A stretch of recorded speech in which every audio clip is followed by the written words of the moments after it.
aujourd'hui. Une seule chose aujourd'hui. Oui, alors que nous chantons Jésus. Alors que nous Viens transformer nos vies. Viens transformer nos Nous désirons Seigneur. désirons, Seigneur. Une seule chose aujourd'hui. Une seule chose aujourd'hui. Alors que nous chantons. Alors que nous chantons. Viens transformer nos vies. La vie de Jésus. Nous désirons Seigneur. Une seule chose aujourd'hui. Alors que nous chantons. Viens transformer nos vies. Élève-toi.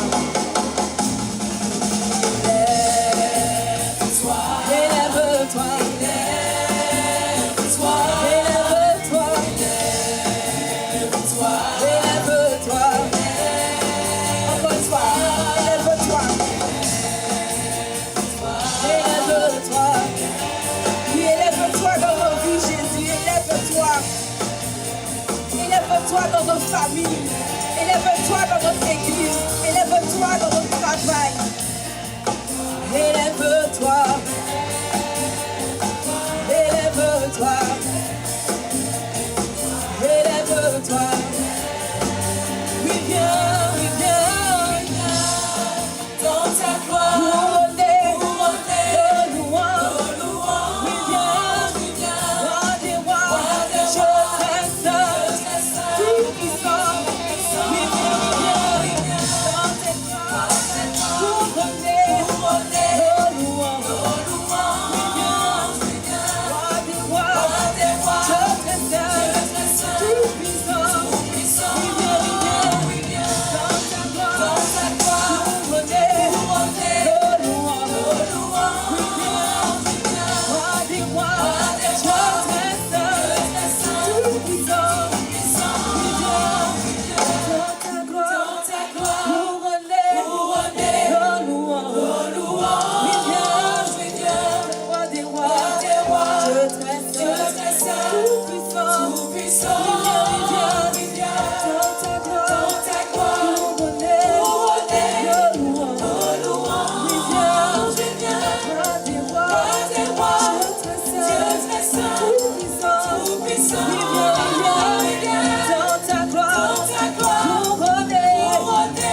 louanges. Oui, viens. Roi des rois. Je t'exalte. Tout-puissant. Oui, viens. Dans ta gloire. Couronner de louanges. Oui, viens. Roi des rois. Je t'exalte. Tout-puissant. Oui, viens.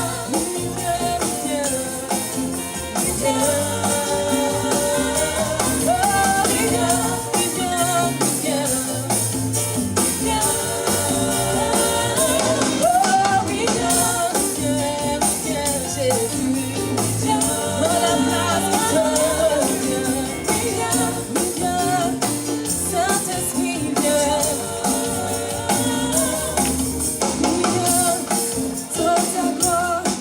Couronner de louanges. Oui, viens. Roi des rois. Je t'exalte. Tout-puissant. Oui, viens.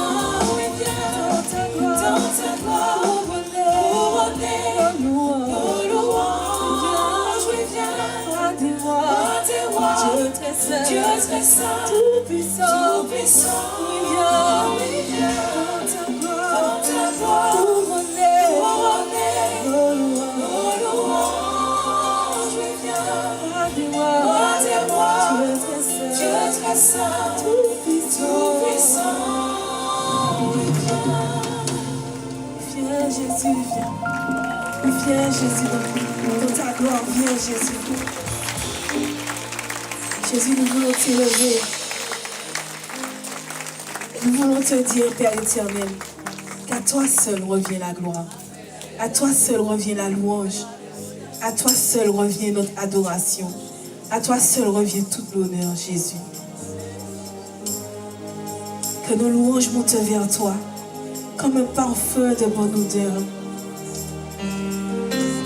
Alléluia, Jésus. Et à toi seul revient toute la louange.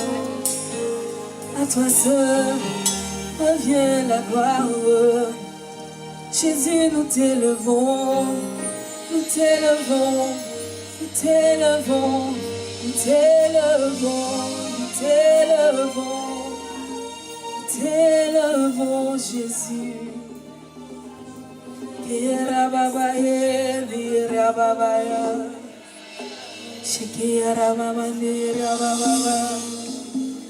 À toi seul revient la louange.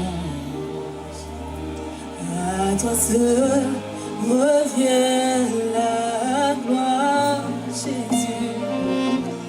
À toi seul, Seigneur, soit l'honneur. Nous t'élevons, Yahweh, nous t'élevons,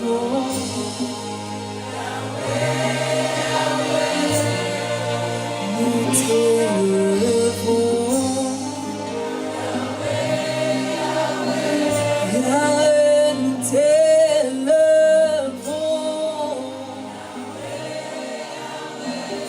Yahweh, nous t'élevons,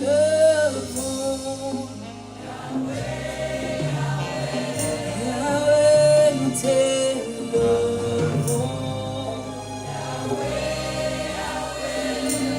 À toi seul, reviens la louange. À toi seul, reviens la gloire. À toi seul, reviens la gloire. À toi seul, Seigneur. À toi seul, Seigneur, sois l'honneur. Nous t'élevons, Yahweh, Yahweh, Yahweh. Nous t'élevons, Yahweh, Yahweh, Yahweh, nous t'élevons, Yahweh, Yahweh, Yahweh, nous t'élevons, Yahweh, Yahweh, Yahweh, nous t'adorons, Yahweh, Yahweh, Yahweh, nous t'adorons, Yahweh, Yahweh, Jésus, nous t'adorons, Yahweh, Yahweh, Jésus, nous t'adorons, Yahweh, Yahweh, Jésus, nous t'élevons, Yahweh, Yahweh, Yahweh, nous t'exaltons, Yahweh, Yahweh, Yahweh,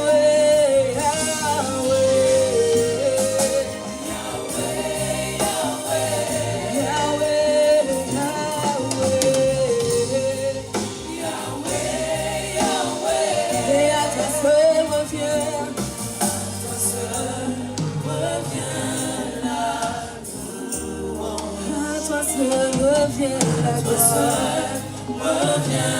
la gloire. À toi seul, Seigneur. À toi seul, Seigneur, sois l'honneur. Nous t'élevons,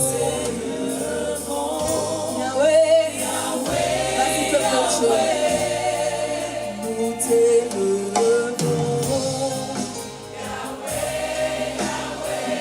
Yahweh, nous t'élevons, Yahweh, nous t'élevons, Yahweh, nous t'adorons, Yahweh, nous t'invoquons, Yahweh, nous t'honorons, Yahweh, Yahweh, Yahweh, nous t'élevons.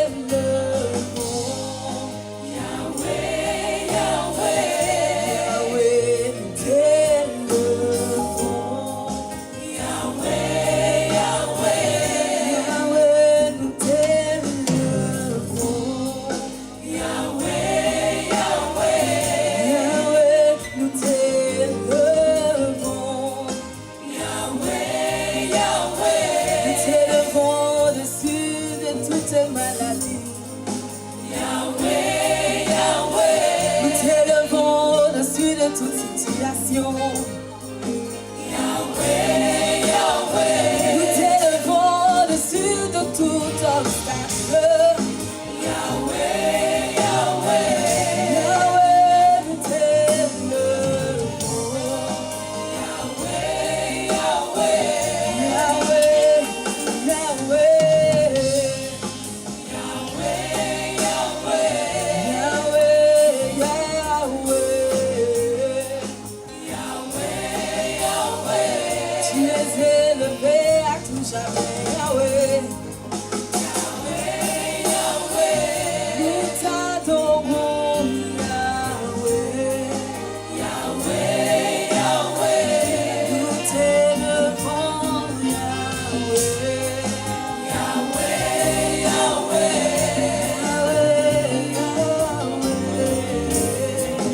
Yahweh, Yahweh, Nous t'élevons, Yahweh, Yahweh, nous t'élevons, Yahweh, Yahweh, nous t'adorons. Yahweh, Yahweh, Jésus, nous t'adorons. Yahweh, Yahweh, Sommes là pour t'adorer, Yahweh. Yahweh, Yahweh, Yahweh,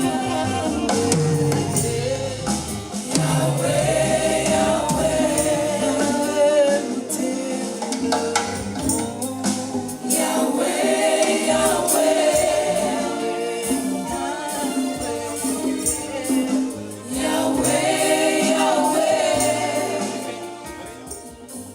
Vous pouvez prendre place. J'ai mis ma chemise à fleurs aujourd'hui parce que je suis en train de fleurir. Quand je suis en Martinique, que je vois tous ces beaux visages, la mer, la montagne, je peux juste dire Dieu est bon. Amen. Dieu est bon. J'ai un collaborateur avec moi, Hermano. Il est espagnol, il va beaucoup en Colombie, il y a le feu là-bas. Lui, c'est un accro de Jésus. Il va toujours en Colombie, il va se ressourcer là-bas. Et il a appris beaucoup de choses. C'est une église C'est l'église où il y a vraiment une forte présence de Dieu. Et si tu peux venir, Jean-Marc, s'il te plaît, il va vous donner un petit témoignage pour vous encourager. Voilà, c'est mon ami Jean-Marc.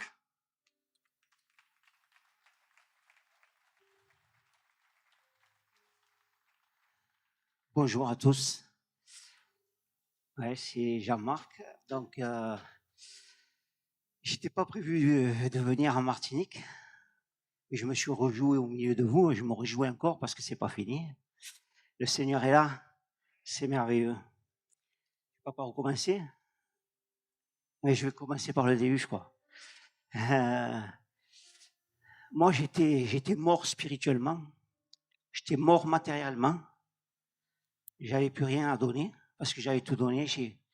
On a fait tout un tas de choses. J'ai tourné avec un groupe de louanges. J'ai apporté la louange pendant 12 ans dans l'église. On a fait des missions comme vous avez fait toute cette semaine. J'ai même pu prêcher sur le Vieux-Port. J'ai apporté mon témoignage sur le Vieux-Port. J'ai pu prêcher à l'église. J'ai pu annoncer l'évangile. Tout ça pour finir, j'étais mort spirituellement. 18 ans dans une église et mourir spirituellement et matériellement. J'avais plus rien à donner. Et là, je me suis dit comment je vais faire. Et à ce moment-là, j'ai entendu la voix de Dieu à l'intérieur de moi-même qui m'a dit, voilà, maintenant, tu es mort. Tu es d'accord? Tu es mort. J'ai dit, oui, Seigneur, je suis mort. J'ai même plus envie d'aller à l'église. J'ai même plus la force de te servir. J'ai même plus, je sais même plus comment faire. Alors, je suis rentré dans ma chambre. Je dis, voilà, Seigneur, je suis là devant toi. J'ai plus envie de te servir. J'ai plus envie de faire les choses pour faire les choses. si toi tu peux me faire revivre, Seigneur, par ton Saint-Esprit, si toi tu peux faire quelque chose pour moi, alors fais-le parce que moi je peux plus le faire. J'ai plus la force de le faire. J'ai plus l'envie de le faire. Seigneur, aide-moi. Vous savez ce qui s'est passé? Rien d'extraordinaire. J'ai pas senti la puissance de Dieu me traverser. J'ai pas senti tout ça. Je suis allé me coucher. Et le lendemain, je me suis réveillé, j'étais un nouveau genre mort. Le lendemain, je me suis réveillé et il y avait un poids qui est parti. Il y avait quelque chose de nouveau. J'ai dit, ça c'est extraordinaire. Ah Seigneur, merci. Et j'ai commencé à remercier le Seigneur. Dans la semaine, il y a eu une mission. Je suis parti dans cette mission. C'était une croisade. Donc, je pars, c'était à 1 heure de route, j'avais pas envie d'y aller, mais comme le Seigneur m'a touché, en une semaine, j'ai vu ma situation changer. Alléluia. En une semaine, j'ai vu comme le vent du Saint-Esprit Alléluia. descendre et m'accompagner et changer et transformer toute ma situation en une semaine. C'était extraordinaire. Donc j'ai dit, ben, je vais raccrocher le wagon. Je vais aller à cette réunion. Je suis allé à cette réunion, une réunion où il y avait une présence de Dieu. Il y avait la présence de Dieu qui est descendue sur cette réunion. Il y avait le cœur de Dieu qui était là. Et le cœur de Dieu qui me disait, laisse-moi faire maintenant. Donne-moi ta main. Est-ce que tu acceptes de prendre ma main et que je te conduise? Amen. Tu as fini par mourir. Tu as fini par abandonner l'onction que tu avais reçue. Mais maintenant, est-ce que tu acceptes, toi, de me donner ta main et de prendre ma main? Et moi, je vais te faire passer ce mur. Ok, donc, je suis sorti de là. Il y avait une belle présence de Dieu. Et au moment de sortir la porte, j'ai entendu la voix de Dieu. J'allais sortir comme ça. Je pousse la porte. Et j'ai entendu la voix de Dieu qui m'a dit, aujourd'hui, j'ai mis sur toi une nouvelle onction. Alléluia. Cette onction, tu vas la chercher dans le lieu secret. Tu vas l'augmenter dans le lieu secret. Alléluia. Tu vas l'honorer. Tu vas la célébrer. Tu vas en prendre soin. C'est ce que j'ai fait jusqu'à aujourd'hui. Amen. Et là, j'ai vu la main de Dieu commencer à me bénir. Dieu m'a connecté avec la Colombie. Je suis allé beaucoup de fois. Et là-bas, en fait, Dieu m'a amené là-bas pour que je voie comment une église ou un réveil fonctionne. Je suis arrivé là-bas. D'abord, je suis pas allé comme ça. J'ai écouté un message. Ce message, il portait sur le Saint-Esprit. Que le Saint-Esprit pouvait être notre ami. Amen. Le Saint-Esprit pouvait nous conduire jour après jour. Et j'ai écouté ce pasteur et je me suis dit, il faut que j'aille voir ça. Un message extraordinaire. Alléluia. Dans cette église, ils ont commencé dans une cellule de maison. Dans cette église, ils ont commencé à prospérer, ils ont commencé à chercher Dieu. Et ce que j'ai vu là-bas, c'est quelque chose d'extraordinaire. Au milieu de l'église, il y a marqué le Saint-Esprit est mon ami. Amen. Extraordinaire. Et ça fait 30 ans que cette église est dans le réveil. Quand je suis allé là-bas, j'ai vu des choses extraordinaires. J'ai vu des miracles extraordinaires. Amen. J'ai vu, ça a boosté ma foi. Je suis revenu, j'ai été connecté avec Thierry, parce que je me suis dit, comment je vais faire moi avec ce feu maintenant, pour regarder ici en France, dans mon église. Je sentais que c'était plus ça. Donc Dieu m'a connecté avec Thierry. Et donc, à partir de là, j'ai commencé à voir tous les principes qui étaient prêchés dans cette église. Donc, c'est une église qui a 29 000 membres aujourd'hui. C'est une église qui tourne comme une horloge. Vous prenez le plus petit d'entre eux, vous explique des choses extraordinaires. Je me suis régalé à aller là-bas. J'ai été avec des grands hommes de Dieu. Dans l'Égypte, tout ça, il y avait des congrès internationaux, il y avait des pasteurs du monde entier, des leaders du monde entier. Des gens extraordinaires, des gens humbles, des gens qui appliquaient des principes. Et parmi ces principes, ce que j'ai vu là-bas, c'est que la grâce de Dieu est sur eux. La grâce de Dieu est là. La grâce de Dieu est là. Et ce qui m'a, une des choses qui m'a le plus impacté quand je suis allé là-bas, c'est le message qu'il y avait sur la dîme et sur les offrandes. C'est extraordinaire. J'ai vu des bénédictions extraordinaires. Amen. J'ai vu des gens qui avaient rien, qui commençaient à créer une entreprise. J'ai vu des gens qui avaient rien, qui commençaient à prospérer, Amen. alors qu'ils avaient rien. Amen. Et donc là, je me suis mis à appliquer ce que j'ai vu. Et qu'est-ce que j'ai vu? Dans la parole, il est écrit: honore l'Éternel ton Dieu avec tes biens et avec les prémices de tout ton revenu. Alléluia.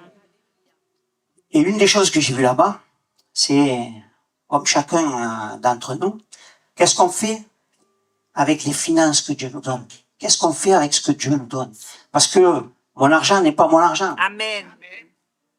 Ce que Dieu me donne, il n'a pas besoin de ma dîme. Il n'a pas besoin de mon offrande. Amen. Mais il y a quand même une promesse, moi, qui m'a marqué, c'est: honore l'Éternel avec tes biens, Amen. honore-le avec les prémices de tous tes revenus. Alléluia. Donc, je me suis mis à étudier ça, et je me suis dit, je suis tombé sur ce texte, quand je me suis rappelé de ce texte dans l'Ancien Testament, avec l'offrande d'Abel et l'offrande de Caïn. Et il est écrit que l'Éternel a tourné un regard favorable sur l'offrande d'Abel. Et du coup, comme moi, Dieu m'a donné une entreprise, j'ai rien fait, j'ai pas cherché à être chef d'entreprise, mais Dieu m'a tout donné. Il m'a donné les statuts. C'est comme un cadeau. Il m'a dit: prends ça. J'ai dit: qu'est-ce que je vais faire avec ça? Donc, j'ai ouvert mon entreprise avec des statuts. Tous les statuts étaient faits, tout était fait. J'ai pu juste présenter mes statuts et j'ai démarré mon entreprise. Mais quand Dieu m'a impacté, quand j'ai vu la main de Dieu passer sur moi, enfin, être là, ce vent de l'esprit qui me poussait, j'ai dit: ah, ça, je vais pas le lâcher.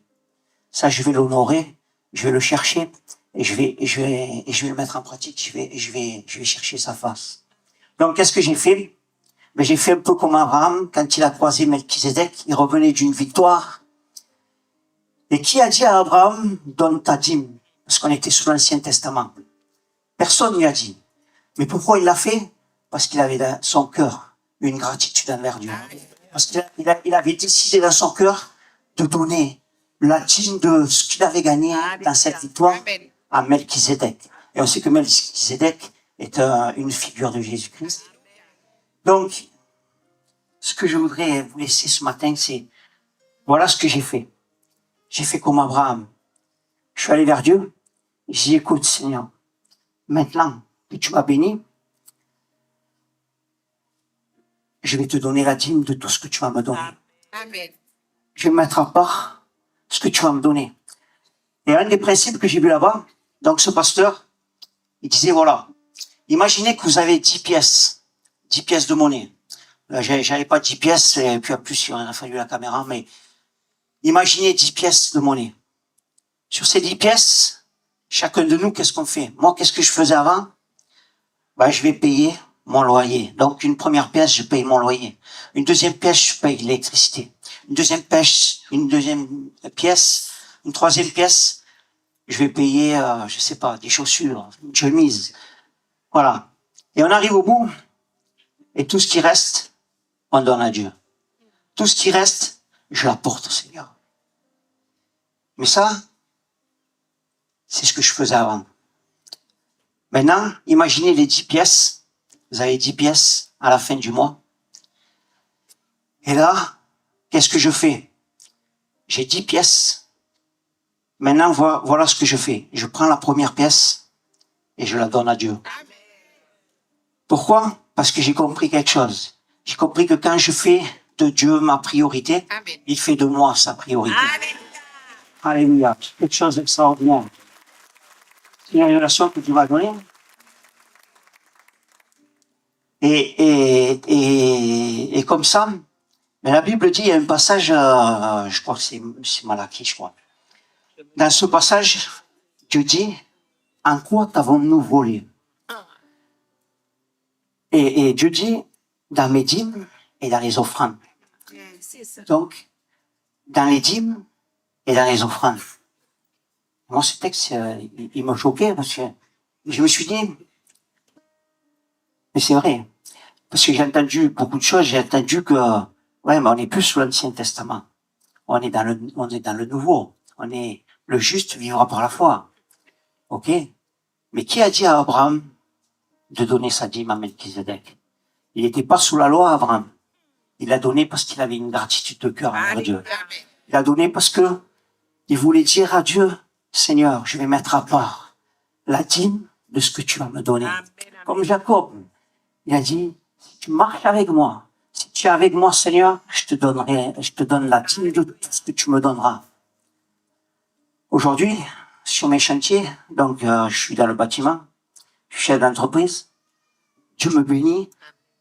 Sur mes chantiers, je vais vous dire ce que je fais. Des fois, j'ai des pourboires. Des fois, il y a des clients, j'ai envie de leur dire non, je ne veux pas prendre de pourboire. Mais je le prends parce que je sais que c'est une bénédiction que Dieu me donne. Amen. Donc, du coup, quand j'ai un pourboire, même 2 euros, j'enlève la dîme et je la donne à Dieu. Amen. Depuis que je fais ça, je fais jamais de pub. J'ai pas fait énormément de pub. Mais Dieu me bénit. Amen. Là, je suis parti, c'était pas prévu. Je suis venu en Martinique.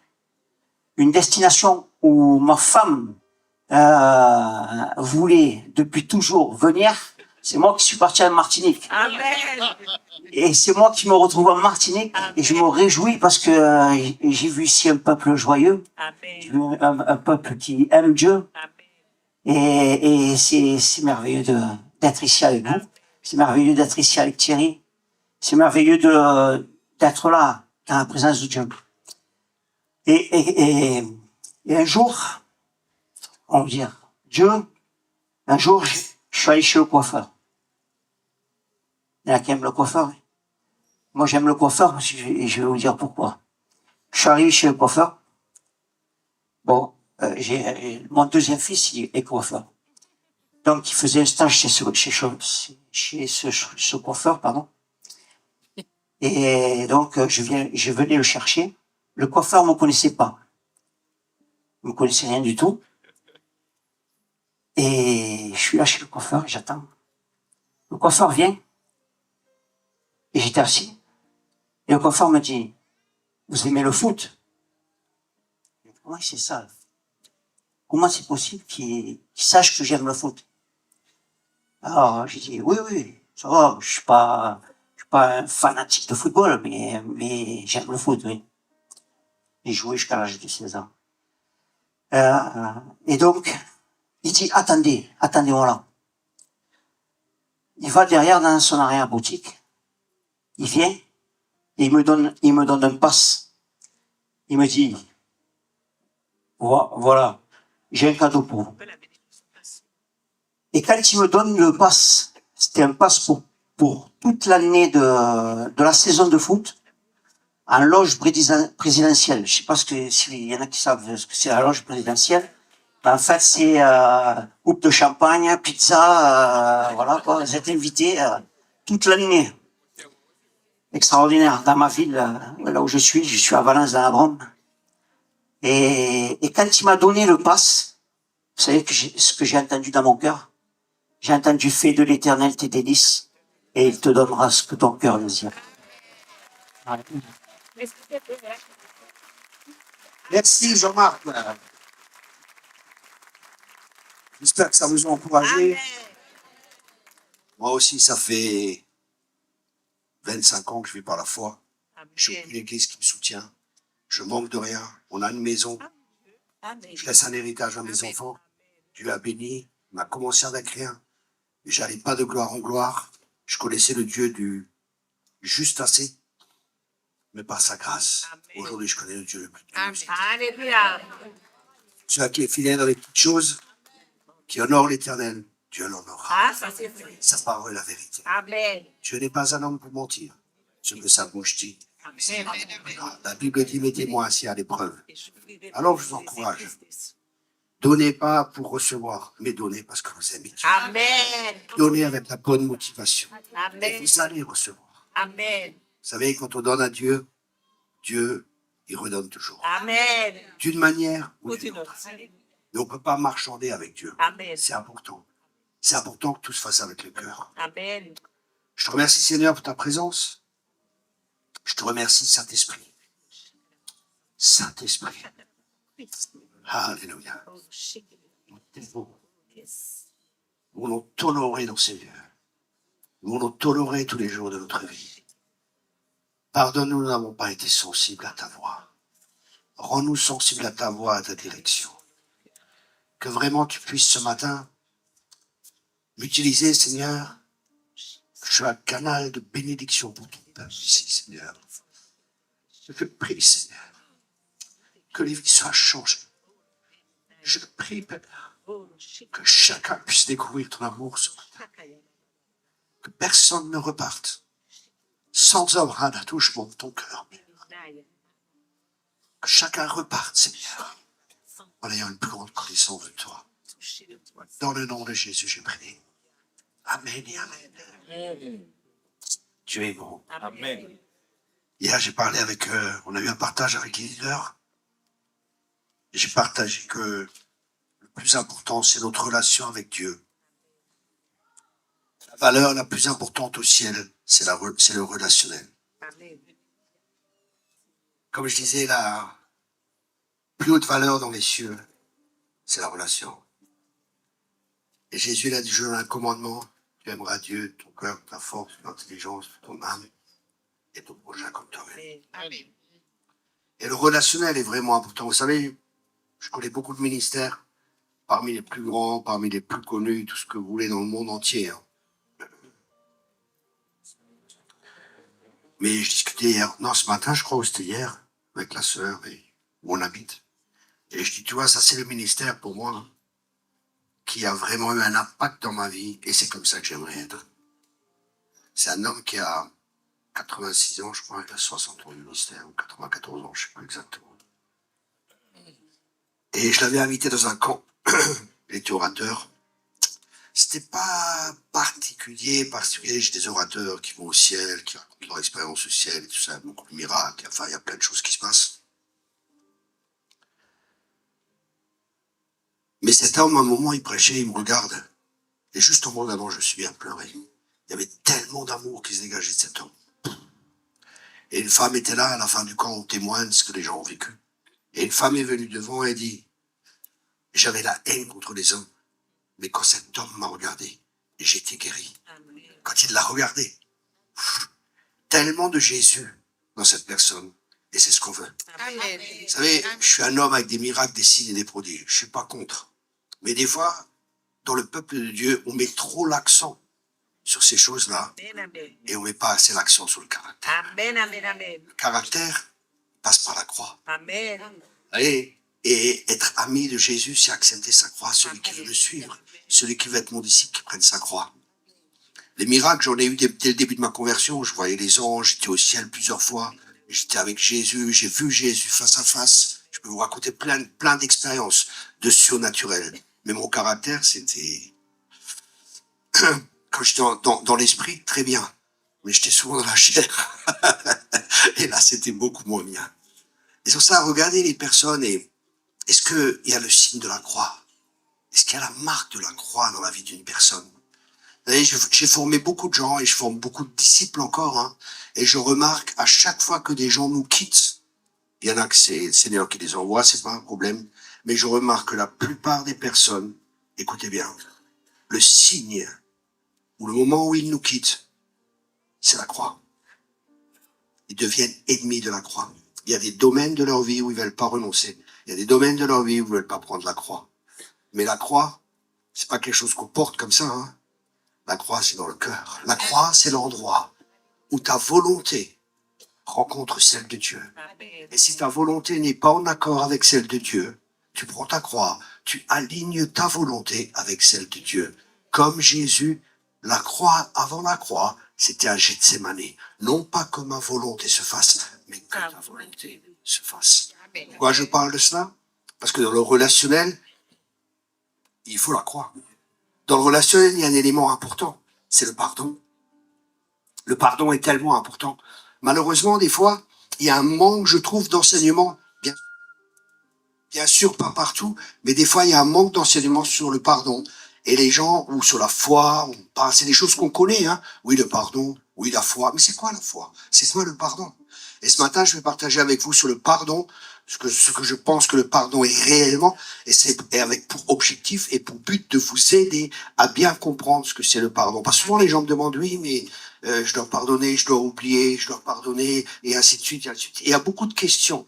Et j'espère ce matin que le message va répondre aux questions pour vous aider à pardonner. Parce que le pardon est un ingrédient nécessaire dans la vie chrétienne. Amen. C'est un facteur tellement important. Si tu pardonnes pas, Dieu te pardonne pas. La Bible a dit même, si tu pardonnes pas, on est livré au bourreau. Vous vous rendez compte? Ça veut dire que les démons ont des droits dans nos vies si nous pardonnons pas. Le pardon est l'acte le plus égoïste que tu puisses faire. Parce que celui-là qui en profite le plus, c'est toi. Le pardon est tellement important parce que le pardon te libère. Parce que sinon, tu es prisonnier de cette personne, tu n'arrêtes pas de penser à cette personne, tu es prisonnier de la personne, et toi-même, tu es prisonnier de ton passé. Écoute-moi bien, ne permets pas à ton passé d'empoisonner ton présent. Amen. Dieu a un avenir glorieux pour chacun de nous, mais si on ne pardonne pas, c'est comme un frein, c'est comme un blocage.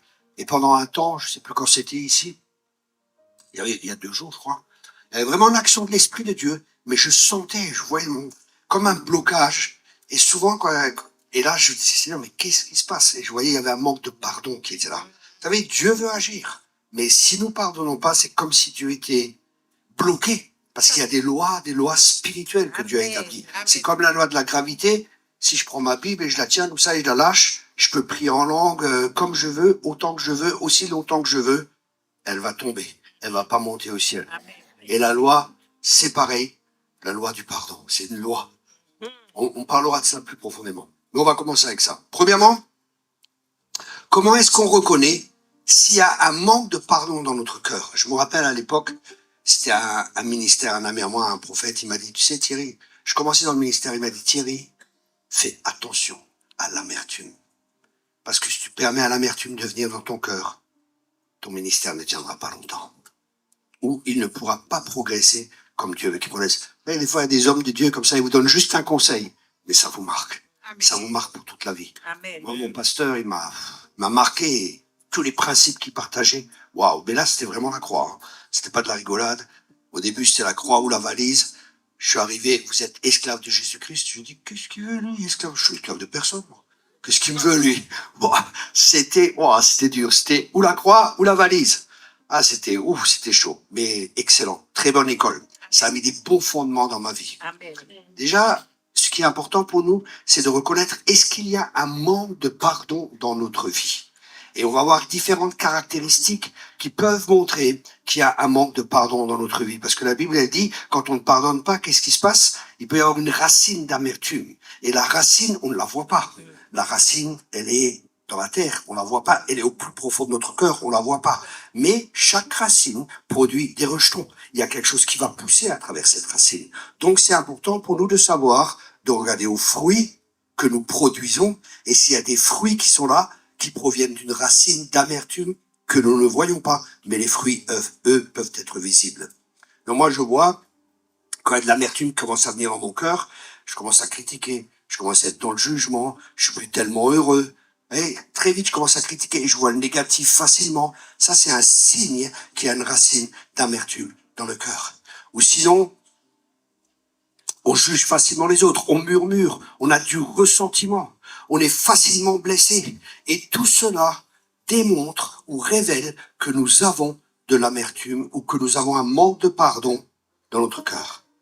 Le manque de pardon, c'est comme la Bible a dit qu'on est livré aux tourmenteurs. C'est quelque chose qui va nous tourmenter. Le manque de pardon va nous tourmenter. Par exemple, rappelez-vous le jour où quelqu'un vous a blessé. Okay? Qu'est-ce qui s'est passé? Vous avez été blessé. Et des fois, pendant un certain temps, vous n'arrêtez pas de penser à cette personne. C'est comme un magnétophone qui se met en route. Vous connaissez ça? C'est bien, vous êtes comme moi alors. Et des fois, ça peut durer. Et ça montre, oh, il y a encore un problème. Qu'est-ce qu'il faut faire à ce moment-là? C'est ce qu'on verra plus tard. Et ça revient, et ça revient, et ça revient. Et ça n'arrête pas. Parce qu'on a été blessé. Alors on va voir, à chaque fois, aussi qu'on se remémore cela dans notre mémoire et qu'on se rappelle de cela, c'est comme si on redonnait vie à cette blessure que nous avons vécue. C'est comme si c'était le jour où nous avons été blessés, même si c'est 1 an après, 2 ans après, on se rappelle toujours de ces choses. Alors déjà, ce que le pardon n'est pas. Le pardon, c'est pas approuver ce que la personne a fait. On dit pas ce que la personne a fait, oui, c'était bon, il n'y a pas de problème. Non, non, on n'approuve pas, ça c'est pas le pardon, hein. On n'approuve pas ce que la personne a fait. Premier point. Deuxième point,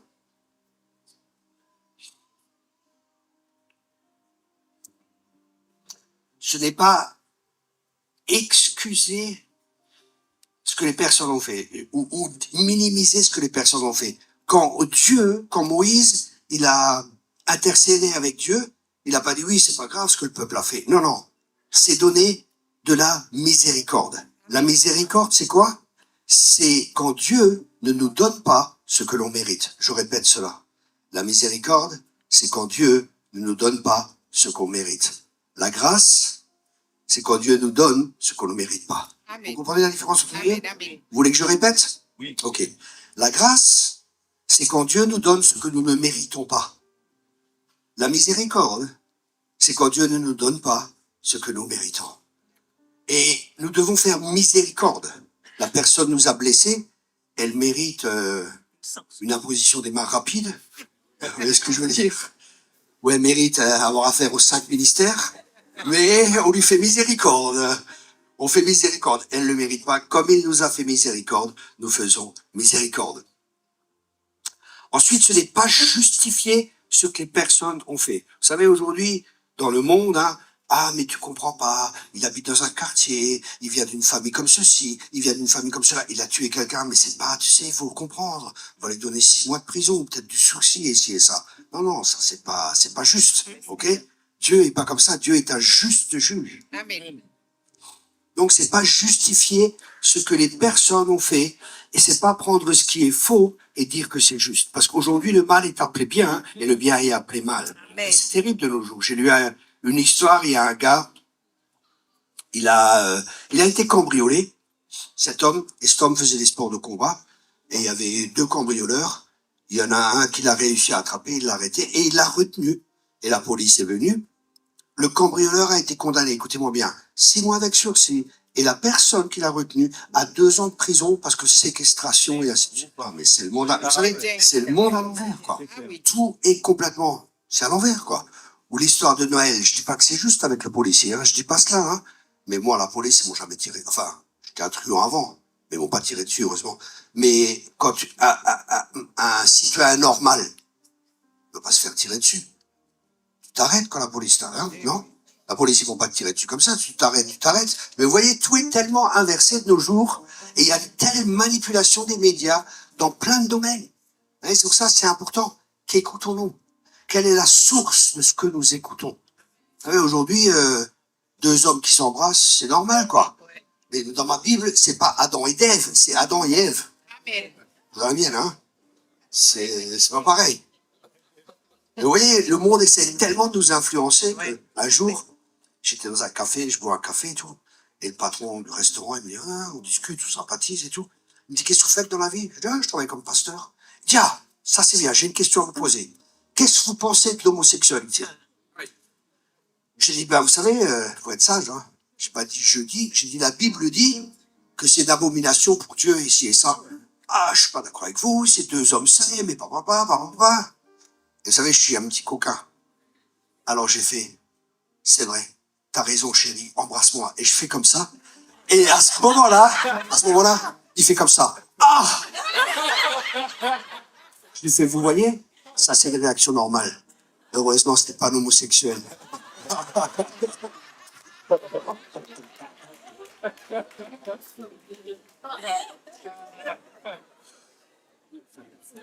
Dieu a de l'humour, il m'a créé. Pardonner, ce n'est pas... vous savez comment... on oublie en nous, on essaie d'oublier. Vous savez, des fois, on enfuit en nous et on essaie d'oublier ça. Ça, c'est pas le pardon, ok? Parce que c'est là. Et tôt ou tard, ça va nous affecter et ça va remonter. Ce n'est pas prétendre que quelque chose n'est pas arrivé alors que c'est arrivé, ok? Des fois, on essaie comme ça d'éliminer les choses de notre mémoire, de nos pensées. Non, ces choses ne sont pas arrivées et ainsi de suite. Un autre point très important que souvent on me demande, pardonner, ce n'est pas se réconcilier. Écoutez bien, pardonner, ce n'est pas se réconcilier. Pourquoi? Parce que se réconcilier, il faut que les deux personnes soient d'accord. Amen. Se réconcilier. Amen. Et des fois, même quand on a été blessé, après la blessure, la relation avec la personne n'est plus la même qu'avant. Pourquoi? Parce qu'il y a la confiance qui a été brisée. Et la confiance, quelque chose qui se gagne. Vous savez, moi, quand je donne confiance à quelqu'un et qu'il trahit, en général, moi, c'est grillé. Amen. En général, hein, c'est grillé d'office, quoi. Amen. Ah ouais, là, c'est fini. Fini. Amen. Amen. Je donne tout mon corps et tout. Si on fait un coup de travers, vous êtes prévenus, hein. Ok. Mais j'apprends à faire grâce quand même, et grâce et grâce. Mais en général, c'est pas être pardonné, ce n'est pas être obligé de refaire confiance à la personne qui nous a blessés. Amen. Parce que la confiance doit être restaurée, elle doit être comme récoltée. Et des fois, ça prend du temps pour regagner la confiance. Et des fois, cette confiance n'est jamais rétablie. Amen. Pas trop mal. Pas trop mal. Ce n'est pas oublier ce qui nous est arrivé. Le pardon, c'est pas oublier ce qui nous est arrivé. Demandez à une femme qui a été violée, demandez-lui si elle a oubliera. Elle n'oubliera pas. Ok? Et des fois, des enseignements, non, il faut oublier parce que Dieu oublie. Oui, mais Dieu est Dieu, moi je suis pas Dieu. Ok? On est des êtres humains, il y a des choses qui peuvent être là. Hein. Mais pardonner, écoutez bien ça. Le pardon est complet. Le pardon est complet quand le cœur est guéri. Qu'est-ce que ça signifie? Ça signifie que quand on a pardonné, on peut revoir la personne, mais il n'y a plus les sentiments négatifs, tout ça qui est là. Amen. Ok? C'est On vrai. voit la personne, on n'a pas envie de changer de trottoir, Amen. on n'a pas envie de se venger, il n'y a rien. On est guéri, Amen. ok, mais on n'a pas oublié. Amen. C'est pour ça, une caractéristique importante du manque de pardon, c'est que ça nous lie à notre passé. Si on ne change pas notre présent, on n'arrive pas à atteindre notre futur. Amen. Ça signifie si nous restons dans la blessure, nous ne pourrons pas avancer et entrer dans notre destinée. Amen. Donc je répète, le pardon sans la guérison du cœur est un pardon incomplet. Le pardon est une décision, ce n'est Amen. pas une émotion. Amen. Très important. Le pardon commence par une décision de vouloir pardonner et il progresse si nous permettons au Seigneur de guérir notre cœur de l'offense que nous avons subie. Ce qu'est le pardon. On a vu ce que le pardon n'est pas. Maintenant, nous allons voir ce qu'est le pardon. Parce que des fois, comprendre ce que n'est pas quelque chose va nous aider à comprendre ce que quelque chose est. C'est bon? Amen. Vous suivez? Amen. Je vais pas trop vite? Non. Ok. Pardonner, c'est être conscient que quelqu'un a fait quelque chose qui n'est pas juste, mais quand même faire le choix de lui pardonner. Je répète cela. Pardonner, c'est être conscient que quelqu'un a fait quelque chose à notre égard, ou à l'égard de notre famille ou des bien-aimés, hein, qui n'est pas juste, mais quand même choisir de lui pardonner. Je répète, le pardon est une décision de notre volonté. Notre volonté nous montre ce que l'on veut. Nos émotions nous montrent ou nous révèlent ce que nous ressentons. Je répète cela. Notre volonté nous montre ce que l'on veut. Nos émotions nous montrent ce que nous ressentons. Okay? Il faut pas mélanger les deux. Le pardon est un acte de notre volonté. C'est une décision. Il y a des gens qui me disent, je peux pas pardonner. Si, tu peux pardonner. Amen. C'est une décision. Amen. Fais le choix. Demande à Dieu de te faire grâce et Dieu te fera grâce. La grâce de Dieu est là pour que tu puisses pardonner. Très important. Les émotions changent quand nous pardonnons et que notre cœur est guéri. Ça commence par une décision et les émotions changent au fur et à mesure. Quand vous pardonnez, les émotions changent. Quand votre cœur est guéri, vous allez pardonner, vous allez voir la personne, vous n'allez plus avoir des émotions négatives et tout ça. Vous allez pouvoir voir la personne en étant guéri. On vient de voir ce que c'était pas, on vient de voir ce que c'était. Une autre caractéristique, c'est de pas garder et de méditer sur ce qui a été fait. Ok? Le pardon, c'est plus méditer ce qui a été fait. Vous savez, on se rappelle, on commence à, ah, mais ceci, il a fait cela, en parler autour de soi et tout cela. Non, non. Le pardon, c'est dire stop. Amen. Le pardon, c'est être miséricordieux et refuser de punir la personne. Le pardon, Amen. c'est être miséricordieux et refuser de punir la personne. Amen. Le pardon, c'est libérer les personnes de chaque punition que normalement on pense qu'elles méritent. C'est les libérer des conséquences de leur acte. Ok? C'est le pardon. Le pardon, c'est être rempli de grâce. Vous savez, Jésus, il a montré de la grâce et de la compassion et de la miséricorde à la femme qui était adultère. Et c'est pour ça, c'est important que nous soyons, le but c'est d'être comme lui, tel il est, tel nous sommes dans ce monde. Jésus, qu'est-ce qu'il a fait à la femme adultère quand elle était là? Il a dit va et ne pêche plus. Il lui a montré la grâce. Il n'a pas dit que c'était pas juste. Il n'a pas dit que c'est pas arrivé. Il n'a pas dit que c'était juste ce qu'elle a fait. Qu'est-ce qu'il a fait? Il lui a pardonné et il lui a dit va et ne pêche plus. C'est pour ça que je crois que la Sainte Seine, c'est un moment où on est placé devant Dieu. Et là, on peut faire le choix. Ok, Seigneur, je demande pardon. Et après, je crois qu'on peut l'apprendre si on est sincère dans son cœur. Si on veut pas se repentir, ne l'apprenez pas. Et si vous vous repentez, c'est comme un moment où on est placé de nouveau devant des actes, devant des choses. Et là, on peut faire des choix. Ok, je décide de pardonner et je prends la Sainte Seine. Amen. Amen. Je vais pas louper la bénédiction. Mais il faut qu'il y ait un pardon d'abord. Amen. C'est bon? Accorde-toi. Et ça, c'est être rempli de grâce. Le pardon, c'est une transaction légale qui libère la personne qui nous a blessés des conséquences de leur action, même quand ils ne le méritent pas. Le pardon est une transaction légale où nous libérons les personnes de ce qu'elles nous ont fait, même quand elles ne le méritent pas. Le pardon, c'est descendre du trône de Dieu, où Dieu seul a sa place. Amen. C'est pas prendre la... Qu'est-ce que je veux dire par là? Sur le trône, il y a un juge. Et c'est pas nous.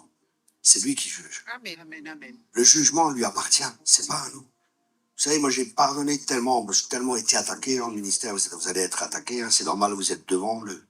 Le diable tire sur le berger pour disperser le troupeau. Hein. Quand vous êtes devant au front, vous êtes une cible, hein, c'est normal. Le diable essaie par tous les moyens. Je peux vous raconter plein d'histoires, des trucs de fous qui me sont arrivés. Accusés injustement, des bruits qui couraient sur moi, complètement des mensonges et tout. Ah, j'avais du mal, hein. Mais un prophète m'avait prévenu, il m'avait dit, Saul va t'attaquer, mais ne le touche pas. Ah, j'avais du mal, hein. J'avais du mal à pas le toucher. Hein. Mais j'ai beaucoup appris avec un ami, justement, un ami à moi qui est un ministère de prophète. Il dit, tu sais, Thierry, pardonne toujours, dis toujours du bien sur les gens et tout. Et justement, ce pasteur qui m'avait attaqué, il l'avait aussi attaqué à lui. Quelque temps avant, il a attaqué tout le monde, celui-là. Et pourtant, c'est quelqu'un qui est relativement connu. Mais bon, je vous dirai le nom quand on sera au ciel. Ah, j'avais du mal, hein. Et alors, il me téléphone, on discute ici et ça, et il me prend d'en haut le gros ministère ici et ça. J'ai fait, tu sais, oui, j'ai entendu ça et ça sur toi. Je dis, tu sais, si je crois tout ce qu'on raconte sur toi, t'es le plus grand pourri sur terre. Cache. Amen. Ça. Très bien. Il est descendu de son orgueil. Et, Amen. ah, j'ai choisi sa voix, l'intonation de ça. C'est possible peut-être pour l'enfant, après, parce que j'écoute un peu le Saint-Esprit. Ça me dérange un peu quand l'enfant pleure. Ça vous dérange pas? Merci. C'est ce que je perds à chaque fois le fil de mes pensées. Et, ouais. Et le prophète m'avait dit, Saul va t'attaquer, mais ne le touche pas. Je dis, ok. Bon, c'est arrivé, alors il m'attaque et tout ça, il dit ça et ça. Je dis, écoute, ça c'est pas juste, ah, et on discute. Oui, mais tu sais, ce ministère aussi, cela et cela. Moi, je me rappelle mon ami. Et je lui dis, tu sais, il dit toujours du bien de toi. C'est marrant que toi, tu le critiques. Et tu parles mal de lui. Oui. Ah, il a dit, tu as son numéro? Je dis, non, j'ai pas son numéro, mais tu trouveras sur Internet, tu peux le chercher, son numéro. Et j'ai beaucoup appris avec cet homme. Et après, je dis, Seigneur, ah, celui-là, il m'a agressé, il raconte des mensonges. Je te fermerai les portes, tu fais ce que tu veux. Ça m'intéresse pas, je dépends pas de toi, je dépends de Dieu. Et vous voyez, vraiment, il était méchant et jaloux. Vous savez, Saul et David. David, il a 10 000, Saul a 1000. La jalousie. C'est l'esprit c'est la jalousie qui est derrière, qui est attaquée. Et là, t'as rien fait, t'es innocent, on dit que t'as fait ça et ça, c'est pas vrai, tu confrontes, tu demandes, je fais partie d'un réseau apostolique, je dis voilà, les apôtres, les ministères, ils vont tous venir, on s'assoit ensemble et on discute, on met ça au clair. Et après, non, frère, nous te bénissons, et papa, tout le truc bien religieux, bien ficelé, bien religieux, mais en fin de compte, il n'y a rien de vrai, quoi. C'est pas du réel, c'est tout du jazz. Ok. Il n'y a rien eu, pas de confrontation et tout. Et après, Dieu me dit maintenant, partout où tu vas, tu parles du bien de ce pasteur et de cette église. Je dis, mon Seigneur. Wow. Et là, j'arrive dans un pays, dans la voiture, la musique de l'église. Qu'est-ce que tu penses de l'église et tout? Je dis, bon, Seigneur, il faut que je trouve quelque chose de bien dans cette église. Qu'est-ce qu'il y a de bien? Et à chaque fois, je disais du bien. Vous savez, il n'y a aucune prise. Il n'y a aucune prise. Jésus, il a dit, l'ennemi vient. Amen. Ne donnez pas de prise à l'ennemi. Ton frère ou ta sœur, même s'il m'a attaqué, c'est mon frère. Au ciel, on verra. On réglera ça. Mais ne donnez pas de prise à l'ennemi. Ne permettez pas à l'ennemi d'amener la division. Parce que là, il y a l'unité. Il a pris la bénédiction. Amen. Et l'ennemi essaie de tout faire pour qu'il y ait la division. C'est pour ça. Je parle à plusieurs ici. Je parle à plusieurs ici. Amen. Amen. Ouais. Amen. Attention, mais Amen. c'est un petit truc, mais ça peut allumer toute la forêt. Amen. Fais attention avec la langue. Il y a plus de blessures, et des blessures des fois plus profondes qui sont faites avec la langue qu'avec autre chose. Tout à fait. Un jour, il y a un pasteur comme ça. Un homme l'avait critiqué, jugé. Il a répandu des bruits partout négativement sur lui. Ça a tellement affecté le pasteur qu'il est tombé malade. Et ça m'arrivait un jour. Hein. Un jour, j'allais dans une église, le pasteur m'invite et tout.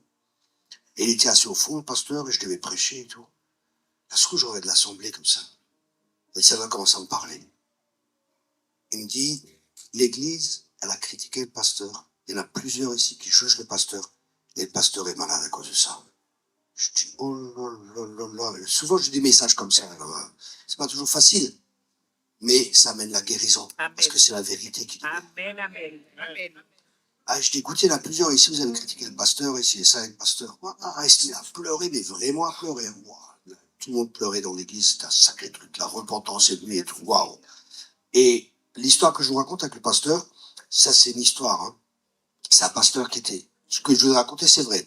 Maintenant, je prends ça, c'est une histoire. Je ne sais pas si elle est vraie ou non, mais j'ai entendu ça. Un pasteur était malade parce que personne ne critiquait et parlait négativement de lui. Et la personne, un jour, elle vient à l'hôpital et dit au pasteur, pasteur, je m'excuse d'avoir fait tout cela. Le pasteur, il dit, oui, il n'y a pas de problème, je te pardonne. Mais s'il te plaît, prends mon oreiller, prends un couteau, ouvre la fenêtre et coupe dans l'oreiller. Il a fait ça et toutes les plumes sont parties. Tout à fait. Et il a dit, tu vois, ça c'est ce qui s'est passé. Amen. Tes paroles, elles ont été propagées partout, négativement. Ça m'a sali, ça m'a affecté, et ainsi de suite. Amen. C'est pour ça, faites attention à votre bouche. Amen. Surtout quand quelqu'un vous blesse, parlez pas négativement. Bénissez. On est appelé à bénir. On est appelé à être un sujet de bénédiction. Est-ce que c'est facile? Non. C'est la croix. C'est difficile humainement, mais la grâce de Dieu est suffisante. Amen. La grâce de Dieu est là. Qu'est-ce que c'est que la grâce de Dieu? La grâce, il y a deux facettes. La grâce, c'est premièrement quand Dieu nous donne ce que nous ne méritons pas. Mais la grâce, c'est aussi la capacité de Dieu qui sont mis à notre disposition. La grâce, c'est personne, c'est Jésus. Grâce et vérité. Donc, nous avons tout pleinement pour vivre la vie que Dieu veut que nous menions. Mais c'est une décision de vouloir pardonner. C'est un choix que nous faisons parce que sa grâce est là. C'est qu'on s'approche du trône de la grâce où nous sommes secourus. Le trône de la grâce, c'est là où il y a tous nos besoins peuvent être comblés. Parce qu'il est celui qui pourvoit à tous nos besoins avec richesse et gloire par sa grâce. Sa grâce est suffisante. Arrête de croire les mensonges du diable que tu ne peux pas pardonner. Arrête de croire que c'est impossible de pardonner. Sa grâce est suffisante pour chacun. Ma grâce. Ça suffit. Alléluia. Amen.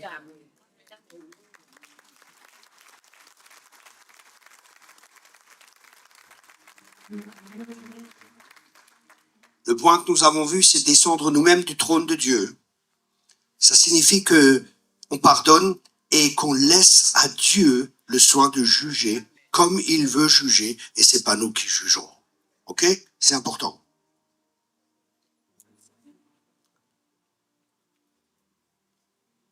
Pardonner, c'est ouvrir la porte pour la guérison de Dieu.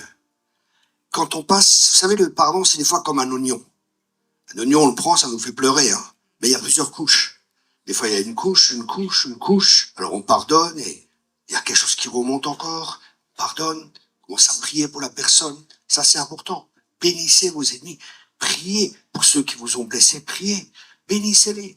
Priez pour eux. Seigneur, merci de bénir cette personne. Vous savez, pendant que, quand ce pasteur m'avait attaqué, qu'il y avait plein de bruit qui courait sur moi, que c'était vraiment un juge, j'ai dit, purée, je suis un homme, quoi, un vrai, hein, je suis pas, vous comprenez, j'aime pas me laisser faire, il y a plus de bonheur à donner qu'à recevoir, surtout dans la boxe, hein. J'ai furé, je vais marrer, il va apprendre à me connaître, celui-là. Et là, je sentais Dieu me dit, Thierry, quand la chair ici et ça. Et après, Dieu m'a conduit à lire un livre. Et ça m'a béni, je vous dis même pas. Écoutez bien. Dieu utilise nos ennemis comme un marchepied. Amen. Écoutez bien ce que ça signifie. Écoutez bien. Et vous arrive quelque chose de négatif. La réaction que vous avez va dépendre si vous entrez dans une autre dimension ou non. Si vous voulez rentrer dans une autre dimension, si vous pardonnez à cette personne, Dieu va utiliser vos ennemis comme un marchepied, c'est-à-dire pour aller dans une autre dimension, parce que vous aurez plus du caractère de Christ en vous. C'est des clés pour grandir spirituellement. C'est des clés pour entrer dans une nouvelle... Les gens, ils veulent, oui, je rentre dans une nouvelle dimension, je vais jeûner, je vais ceci, je vais cela. Écoutez-moi bien. Écoutez bien ce que je vous dis. Retenez cela. 1 gramme d'obéissance vaut mieux qu'une tonne de sacrifice. Amen. Amen.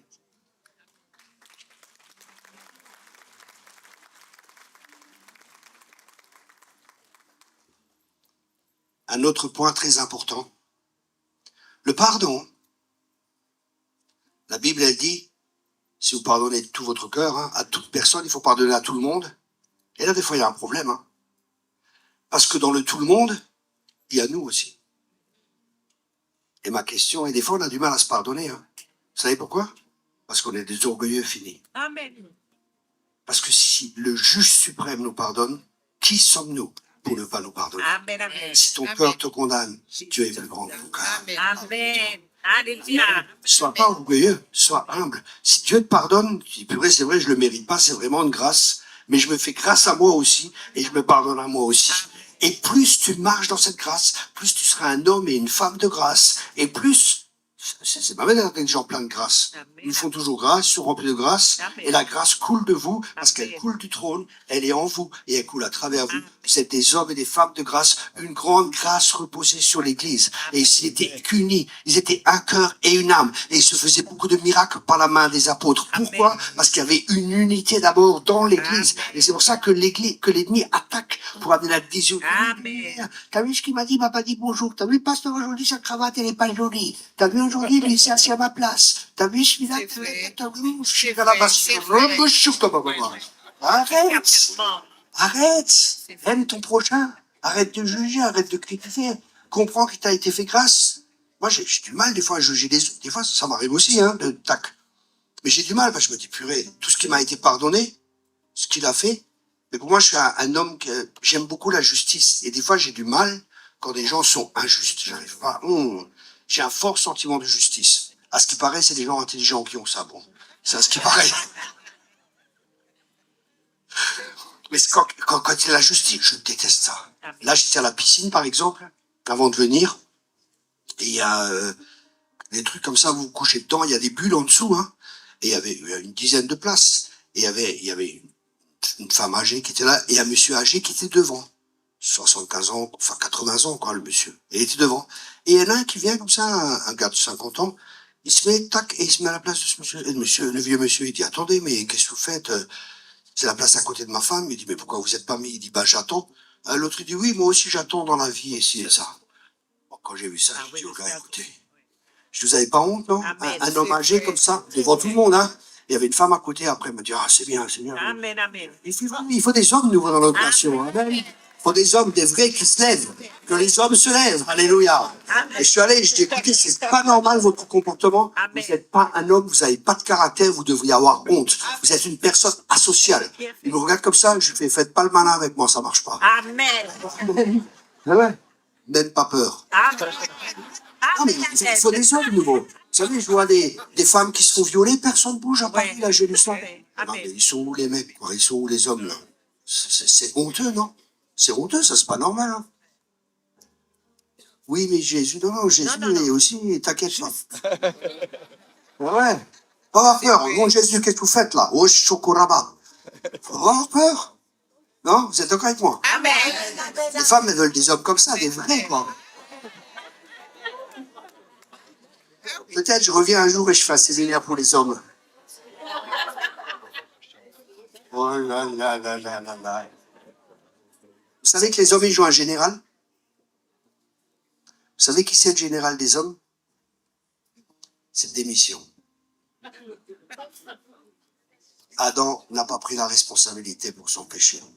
Le chaos est venu. Oh. Jésus a pris la responsabilité pour les péchés du monde entier. L'ordre divin. Alléluia. Soyons des hommes. Amen. Prenons la responsabilité de nos vies. Bon, c'est pas un séminaire pour hommes. Mais c'est vraiment, oh, j'aime faire ça, les séminaires pour les hommes. Purée ça. Ah, les hommes, ils changent. Vous savez, si les hommes changent, les familles changent. Si la famille change, l'église change. Si l'église change, la nation change. Amen, amen. Les hommes se lèvent. Alléluia. Amen. Il faut que les hommes se lèvent. Alléluia. Et des hommes selon le cœur de Dieu. Et des hommes comme Jésus était un homme. C'est ça le vrai homme. Amen. C'est ça le vrai homme. Chaque fois que Jésus rencontrait une femme, elle repartait avec plus de dignité. Amen. Pose-toi la question si c'est ton cas.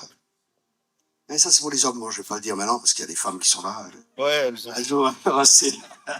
Un jour, j'avais un séminaire. C'est trop marrant. Un séminaire pour hommes. Il y avait une centaine d'hommes qui étaient là. Et il y en a un, il arrivait avec sa femme. Et, je commence à prêcher. Elle s'assoit, la femme s'assoit. Et le monsieur s'assoit. Je dis, écoutez, excusez-moi, madame, mais c'est un séminaire pour hommes. Et alors? Je dis, bah, c'est pour les hommes. Oui, et alors? Je dis, bah, les femmes, elles peuvent pas être là. Pourquoi les femmes ne peuvent pas être là? Je dis, ben, on va parler des choses un peu, les hommes, vous savez, ils sont, on peut parler des choses ouvertement. Quand il y a une femme, ils seront pas allés, ils seront pas ouverts ici et ça.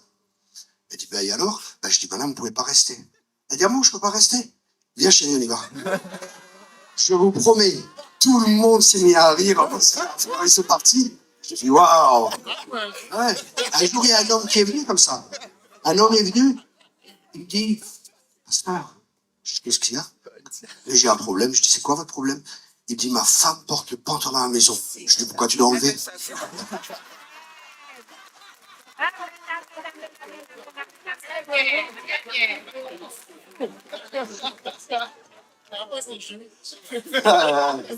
Dieu est bon.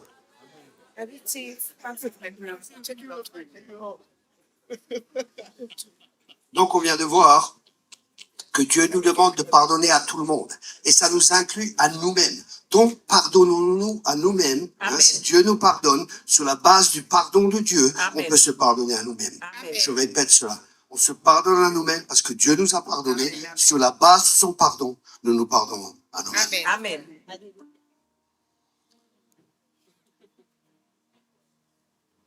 Pardonner, c'est avoir le caractère de Christ. C'est agir comme Christ a agi. Christ a pardonné.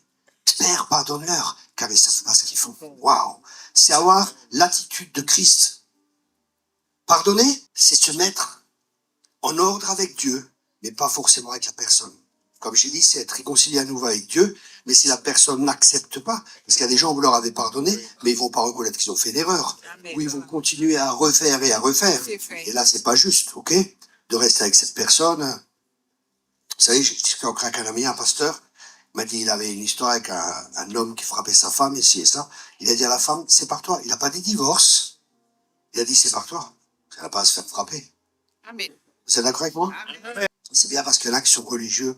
Mais non, frère, il faut pas faire ça, ceci, cela. Ben, mets-toi à la place de la femme. C'est ça, hein? C'est trop facile.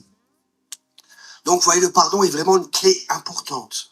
C'est quelque chose d'important dans la vie chrétienne de pardonner comme Christ nous a pardonné. Moi, ce qui m'aide à pardonner, c'est de regarder à la croix. De regarder ce qu'il a fait pour moi. Je méritais rien. Et je mérite rien, tout est grâce. Et c'est pour ça que je fais aussi grâce aux autres. Et Dieu veut que nous soyons un peuple de la grâce, une grande grâce reposée sur l'Église. Et c'était uni un cœur. Vous savez, quand il y a la grâce sur l'Église et que nous vivons dans la grâce, il y a l'unité qui vient dans l'Église. Et quand il y a l'unité qui vient dans l'Église, Dieu, il a dit, genre la bénédiction, là où il y a l'unité, elle coule sur la barre d'Aaron. Quand il y a l'unité dans l'Église, c'est fort. Parce que un bat 1000, deux bat 10 000. Mais imaginez-vous, là, vous êtes 500. Imaginez-vous combien vous allez battre. La Martinique, elle est pour Jésus, là, c'est fini. Amen. C'est fini. Amen. Mais l'ennemi va essayer de tout faire. Il va essayer, tac, de blesser ceci, cela. Et là, la clé pour nous, la clé pour sortir, à force de vous donner les clés, vous allez croire que vous êtes geôlier de prison. La clé pour nous, c'est le pardon. Amen.